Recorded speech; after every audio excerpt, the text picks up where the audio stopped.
Want to know the latest on what's happening in the world of financial services? Tune in to Banking with Interest, a podcast from IntraFi, a fintech that provides innovative products to help banks and financial firms of all sizes stay competitive. Hosted by Rob Blackwell, the former editor in chief of American Banker, Banking with Interest features current and former regulators, bank executives, journalists, and analysts discussing the financial services policy debates roiling Washington. Listen to Banking with Interest, available on all major podcasting platforms, or go to www.intrafy.com to click on the link on our homepage. Welcome to the American Banker podcast. I'm Penny Crosman. What separates companies that are truly successful at using AI from those that aren't? A lot of people are looking at this question from different angles. What use cases lead to the greatest ROI? How do you get people to use AI more? How do you get more accurate and useful results from the Gen AI models you use? Our guest today, Bradley Lemer, has been a thought leader in banking and technology for decades.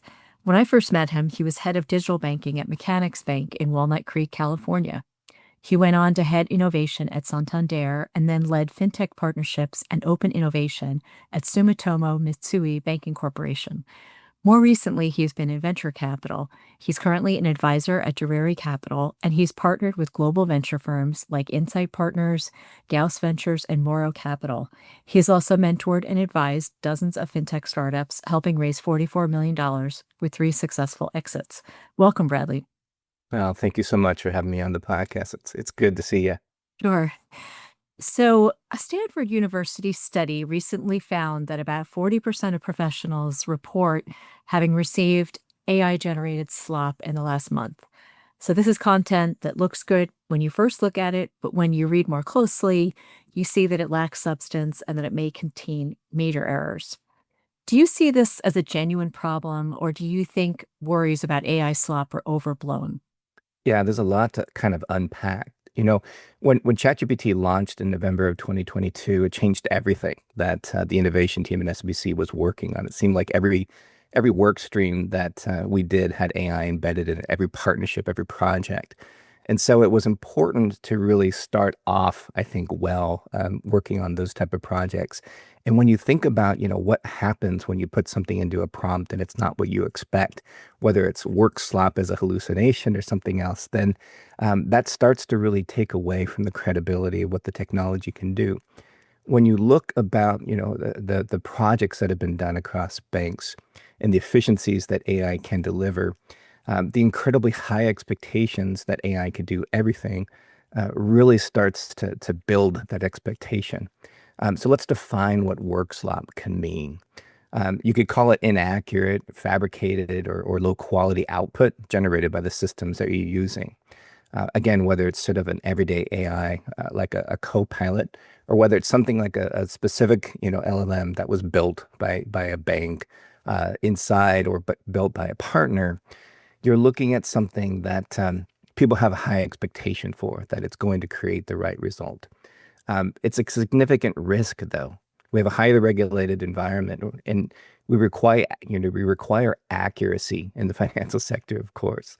And as banks rely on AI for tasks like customer service and fraud detection and credit decisions or risk assessments of any kind, you need AI to be reliable. So it's not good. And yes, I've seen it, but honestly, it's not very often because there's ways to mitigate it, which we'll talk about later. But let's think about hallucinations. So large language models confidently present false information and it could do it more and more because people seem to forget how it works or don't know how they work. Most models can only look at 200 or 300 pages of data at one time. So the most advanced models from Anthropic and DeepSeek can actually push that to about 2,400 pages of data at one time. So if you think about data in an AI model accessing that information, think of it as like looking at all of the data that's inside a library and all of the Dewey Decimal System that it has to offer. It's going to kind of look at a very broad section of information. And having worked at libraries for more than 7 years in Berkeley and Stanford and other places, the more you understand how to specifically target individual Dewey Decimal numbers within that set of data, the more you look at specific books and specific pages within that data, the better it is. And so we'll talk about how you do that and sort of reduce hallucinations. But Workslop, comes in other flavors too. Algorithmic bias, because if the data that is being trained on these models is already a little biased, it's going to simply amplify that. You have to include human in the loop, to make sure that you don't have those types of bias. You could see things like data leaks, where if your environment's not secure, some of that slop looks like exposing that data potentially to the public or to places that are outside of the bank. So this can lead to fraud. This can lead to, poor quality output. But Workslop, horrible. But again, it can be reduced. It can be significantly mitigated. So what are those ways of mitigating it? And I'm interested in trying to apply the Dewey Decimal System Yeah. to this idea. So first off, you have to have a really robust governance framework. At SMBC and other places that really have a clear program, you establish clear policies, procedures, and controls for both AI use. So what applications are you going to use? What type of environment are you going to enable AI tools to come into? What type of data controls do you have? How clear is the data usage for your teams? So that's kind of the first. You have to have that around. Then you think about things like retrieval augmented generation, RAG. So this is the whole idea of taking the library of information and narrowing it down. The technique grounds AI answers into specific verified internal knowledge bases. So it pinpoints data and trains the model on that data so that you do get more specific and more clear answers that are generated in a way that is such as a human would, because you're basically using them as a expert to find that data. So think of it, you're sending out, librarians into the library to find things that are specifically trained for them to look at. And that significantly reduces hallucinations. Another thing that a lot of people building models are doing now is that they're creating specialized or small language models. So for things that are very important, building out presentation decks that relate to client deals or to do tasks like credit decisioning, banks can train smaller, more specialized models to create carefully vetted, domain-specific, data-based responses from an AI workflow that is specifically designed for that. So what's interesting is that it actually makes the model itself smaller so that it has to process smaller amounts of data, but it's more specific and more targeted. A couple other things really quick. It's, in enforcing the fact that you have humans here. So humans in the loop you'd hear about with AI. But that's critical because you need to really leverage a final view on things to have loan officers or risk analysts or compliance folks look at the output of what happens with AI generated information. So, everything that you do is designed to lock down the data, lock down in a secure environment, prioritize things like transparency. AI systems should be explainable. People should understand what they're doing. They should have a documented audit trail for how decisions were made. And that's what the regulators are looking for. That's what your compliance teams are there for. That's why they're brought into the big tent of developing them. And then, the last thing to sort of mitigate all of these issues with Workslop, train employees, raise awareness, educate employees, and teach them how to do prompting, teach them about the limits of AI and how to spot things like, AI generated fraud or anything that has to do with something that might be considered quote unquote Workslop. So yeah, we recently wrote about Citi, which has mandated prompt training for 175,000 employees, which is most employees. Do you think we're going to, and this was training them in AI prompting, do you think we'll see more banks and other companies do the same? Yeah, I mean, again, I would just say that your reporting on this topic has been great. I think it's really important that banks understand what other institutions are doing, not just from a competitive standpoint, but from a, let's make banking better and let's AI, let AI be part of that solution. I think Citi's move is significant. They publicly said that this is what they're doing. All 175,000 employees are required to complete prompting like a pro training within 60 days. That might seem like a big thing to people outside the industry, but we have report or training that happens all the time inside financial institutions. And when you think about, the kind of compliance training and regulatory training that we do, something like this doesn't seem like that big of a deal. But look at the results. I mean, according to your reporting, 6.5 million prompts have already been submitted this year. They're doing these workspaces and assist agents to do an agentic approach to some of the workflows that they have. Do I think more companies and more banks are going to require training? Absolutely. Think of it as, Excel or PowerPoint when they came out decades ago, or other types of applications that are pretty much table stakes now. That's what AI is going to be. The challenge, I think, is that, their training seems pretty basic. I think that when they can do it in 10 minutes or they could do it, in 30 minutes, it's not enough. It needs to be more comprehensive. You need to create a center of excellence. So this is educational tools, resources, comprehensive training programs, and you need to create a community of influence to offer assistance, to really to say, this is a prompt that I'm working on, or this is something I'm trying to work on with my AI tool. How can I do this better? And you need to have a lot of resources. AI doesn't reduce resources. If anything, it actually adds them. So the creative, proper environment to have space to learn this stuff, that's important. Mm. What are some of the things people should be trained on besides prompt training? Like you mentioned, having employees review output. Does that take specific training, you think, especially if there's high volumes of output coming out of a Gen AI model? Yeah, I think it's, a good AI program has to be robust and not just, part of individual people's job. It needs to be comprehensive and ongoing. City's approach, is upskilling as opposed to strong arming. I think everybody who is involved in the beginning set of the data being available, the beginning of the tools being available, they need to be involved in creating this training so that, just like when we do regulatory training that's mandatory, we have the experts that are involved in creating the training itself. The folks that look at the results at the end, when a loan decision is made or when a deal gets presented to a client or whatever it might be across capital markets or consumer workflows, everybody that's been involved in that as a human decision maker needs to be involved in not just developing the model, but validating the model. And that takes work. And I think that's part of the thing that banks are learning is that, sure, it seems like AI is going to make it magic that we could, do more with less. But it takes a lot of work to get that done well. And I think it's, something that is bigger than the educational breadbox of doing one class one time. That makes sense. So we also wrote this week about the very large headcount reductions at Accenture and at TCS, where, for instance, Accenture has had a headcount reduction of 11,000 people in the past 3 months. And the CEO said at the most recent earnings call, we are exiting on a compressed timeline. People where reskilling based on our experience is not a viable path for the skills we need.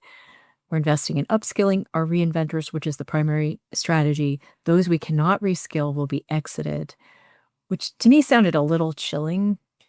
What do you think this idea of exiting people who are considered AI laggards?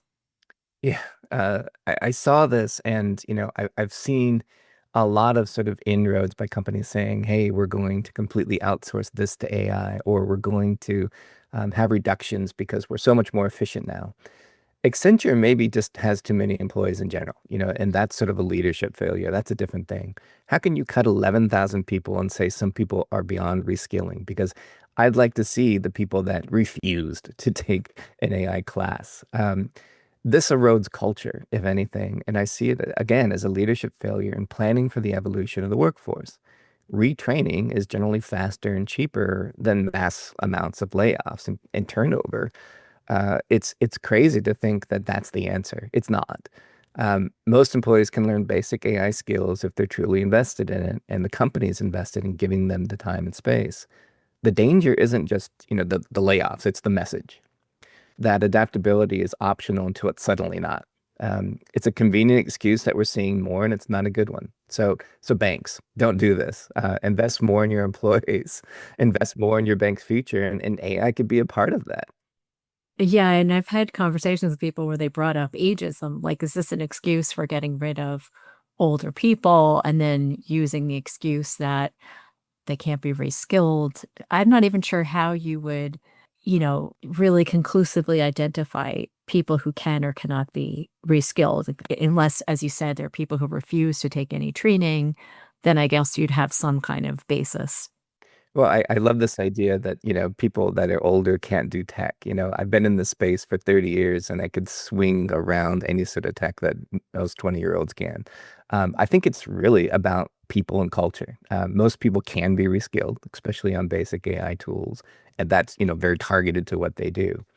What's harder to instill is that mindset, curiosity, adaptability, willingness to experiment, and the company giving them time to do that. Um, the real question isn't, who can't learn AI or who refuses to evolve. Has nothing to do with age. Leaders need to ask if it's an individual, gap or a management one. Here's an idea. Have your executive leadership team demonstrate their usage of new AI tools, their commitment to be trained and how to use AI and other emerging tech. Because I've been seeing it for decades where, I don't understand why my folks, that are in executive leadership roles, because I've been in one for decades, they don't look at this technology the same way. So let's talk about all those things before we could identify people who can't be reskilled. So just with the rise of fintech and the rise with other emerging tech over the last 15, 20 years or more, you really have to, do more than just wait it out and retire. These folks need to be willing to adapt and learn as well. To really, run a bank well, you have to be all in, and that means everybody at the top too. So it sounds like you've been doing some AI engagements in financial services or helping firms with their AI deployments. What are some of the things that you have seen in terms of like best practices or best use cases where you're seeing really solid results and strong ROIs? Yeah, so I'd always suggest, especially to banks that haven't really dipped their toe much into it, is to start narrow. Where the risk of AI, Workslop, and things like that, the things that we've been talking about are really low, and yet productivity gains, are more measurable. So pilots around the call center and customer assistance, banker assist tools to help them have the right information as they have conversations with clients. Look at document heavy tasks that are related to onboarding or underwriting, deal flow or contract review and those type of things. And give your developers tools, to offer things, whether it's Copilot in GitHub with code suggestions or debugging or patch automation. The best sort of playbook, that we look at with AI and that in practice the last 3 or 4 years I've been working on is you pilot, you measure the results of that pilot, and then you iterate and you train models and you get more people involved. Banks like Citi and Bank of America and JPM, of course, are layering governance and feedback loops so that AI doesn't run unchecked. You have to learn from what they're doing. And in my last couple of years, providing all employees sort of everyday AI was projected to save the bank nearly $250 million in efficiencies globally. That's not a small number, and that's just a general AI tool with Copilot. If you look at all the saving potential with workflows with specific LLMs that are created for those roles, that's a much bigger number than that. So if banks can just work a little bit harder to develop the right culture, to avoid the type of AI related layoffs that we've been discussing, give teams the support, the time that they need to leverage these tools properly, AI is surely going to prove out to be the most impactful technology that has ever been implemented inside a bank. So the next wave, of course, is agentic AI and having agents that are, working with generative AI models, executing tasks automatically, interacting with other agents for things like executing a payment if a certain condition is met. Do you think do you see that as the next wave of kind of productivity? And are there ways of making sure that the danger of an agent not running amok is mitigated as well? Yeah, I do. And kind of like what we talked about earlier, you have to get more teams involved that are part of that process today. So agentic AI really stitches together sort of a lot of the things that we were talking about.